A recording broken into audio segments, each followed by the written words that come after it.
भेड़िया कहता है, हम कब तक शेरों का बच्चा हुआ शिकार खाते रहेंगे। हमें ताकतवर बनना पड़ेगा कि हम शेरों का मुकाबला कर सकें और अपने लिए खुद शिकार कर सकें। एक भेड़िया कहता है, मैं बनूंगा ताकतवर। वह एक जादुई नदी के पास जाता है। जैसे ही वो पानी पीता है, भेड़िया बहुत ज्यादा ताकतवर बन जाता है और सारे भेड़िए उसे अपना लीडर बना लेते हैं। अब भेड़िए जिसे चाहते हैं उसे अपना शिकार बनाते, कभी हिरण को, कभी बकरी को या कभी ऊंट को। ये सब एक लोमड़ी देख लेती है और वह शेर को सारा किस्सा बताती है। शेर अपने साथियों के साथ तुरंत भेड़ियों के पास गया। भेड़ियों का लीडर यहाँ मौजूद नहीं था, इसीलिए शेरों ने सभी भेड़ियों को चीर फाड़ दिया और यहाँ से चले गए। जब भेड़ियों का लीडर वापस आया तो उसने देखा कि उसके सारे साथी मारे गए थे। तभी वहाँ खड़े एक कौवे ने कहा, जनाब, आपके सभी साथियों को शेरों ने मारा है। भेड़िया पूछता है, क्या तुमने खुद देखा? कौवा कहता है, हाँ, मैंने खुद देखा है। तभी भेड़िया जोर से दहाड़ता है और कहता है, अब मैं जंगल की ऐंठ से ऐंठ बजा दूंगा। अब इस जंगल में सिर्फ मेरा राज हो। और भेड़िया शेरों की तलाश में निकल पड़ता है। भेड़िया और सभी शेर उनके सामने थे।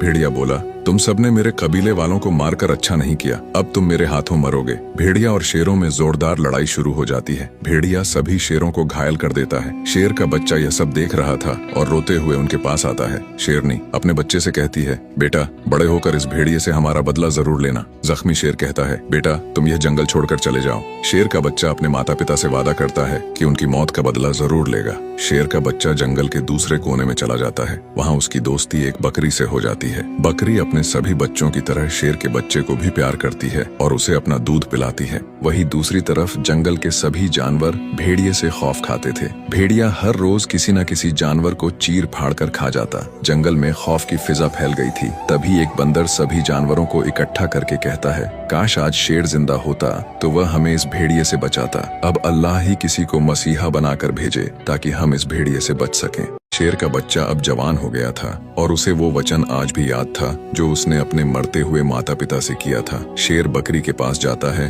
और इजाजत लेता है कि वह भेड़िए के जंगल में जाना चाहता है। बकरी कहती है, बेटा, तुम जाओ और अपने माता पिता का बदला लो, मैं तुम्हारा इंतजार करूंगी। शेर भेड़िए के जंगल की तरफ लौटता है और गुस्से से दहाड़ता है, जिससे सारा जंगल हिल जाता है। सभी जानवर शेर की आवाज सुनकर खुश हो जाते हैं और कहते हैं, लगता है अल्लाह ने मसीहा भेज दिया। भेड़िया जैसे ही शेर की दहाड़ सुनता है तो गुस्से में भाग कर आता है। शेर और भेड़िया आमने सामने थे। शेर कहता है, तुमने मेरे माता पिता को मारा था। भेड़िया कहता है, अच्छा तो तुम उस दिन बच गए थे। खैर, आज तुम भी मेरे हाथों मारे जाओगे। शेर और भेड़िए में जोरदार लड़ाई शुरू हो जाती है। सभी जानवर देख रहे थे। भेड़िया शेर को बुरी तरह मार रहा था। शेर अर्धमरा सा होकर जमीन पर लेटा हुआ था। भेड़िया जोर जोर से बोल रहा था, कोई है जो मुझसे मुकाबला करना चाहे। सभी जानवर डर जाते हैं। तभी शेर को अपने माता पिता से किया हुआ वादा याद आता है। वह खड़ा होकर दहाड़ता है। भेड़िया और शेर में फिर से लड़ाई शुरू होती है। इस बार शेर भेड़िए को चीर फाड़ देता है और उसे खा जाता है। अब शेर फिर से जंगल का राजा बन जाता है और सभी जानवर खुशी से रहने लगते हैं।